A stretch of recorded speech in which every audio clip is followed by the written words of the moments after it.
Did you know that 97% of all of our clothes are made in sweatshops? What are sweatshops?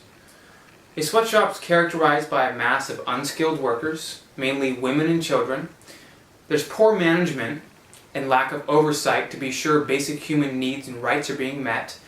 And there's a lack of government oversight of those companies to make sure that these rights are being met.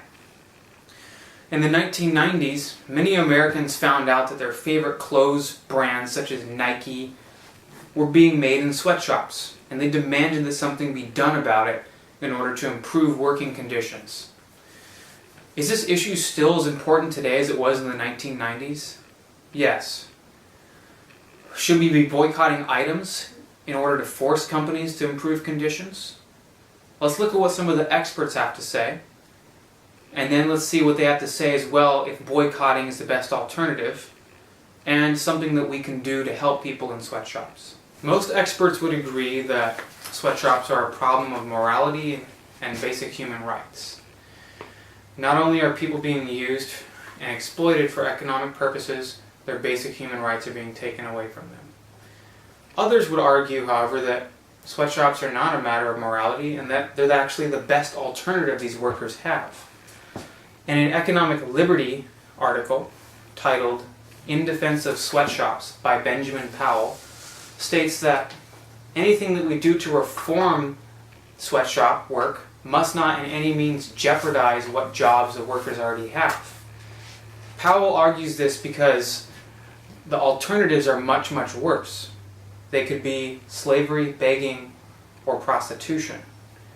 On the other hand, authors Christopher Blattman and Stephen Durkheim of the New York Times, in their article titled "Everything We Knew About Sweatshops Was Wrong," pointed out that indeed that sweatshops were not the best alternative, and that social insurance packages that gave people money and business training would be a better alternative, and that farming paid more than going in sweatshops. One more point of view from another expert in the field was from Michael Hobbs. In his Huffington Post article titled "The Myth of the Ethical Shopper," he points out that it would be almost impossible to track where all of our clothing is coming from sweatshops. He said, because there's so much demand for new styles and different products that we have really no idea where the products are coming from. They could be from any of between 50 to 100 countries or thousands of factories. And he says that in order to combat the problem of sweatshops, we need more labor inspectors and prosecutors to go in and make sure we're fulfilling ethical standards and work practices. This leads to what experts have to say if we actually did boycott items and what would be the effects if we did. The first concern is that there's no other alternatives or better working conditions if we boycott sweatshops.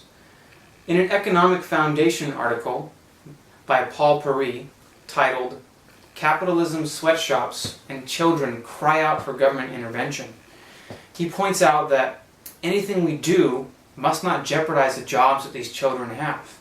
If so, we might be condemning millions of them to starvation.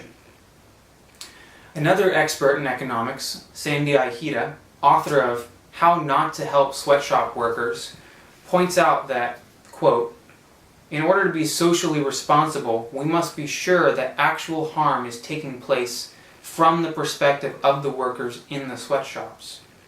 Following up with Ihida's point, women in Bangladesh, one of the poorest countries in the world, with some of the harshest sweatshop conditions, point out that no, we don't want people boycotting the clothes we sew because this is the only opportunity we have to let our kids go to school, to support our families. All of this seems like a big helpless mess and like there's nothing we can do. However, we can still try to humanize conditions in these sweatshops. And we can start right now by going online and looking for petitions in order to start that process. And if you want to help someone right now, you can donate and send money to their family to help them. I've included a link to a petition below and a website where you can donate to these workers.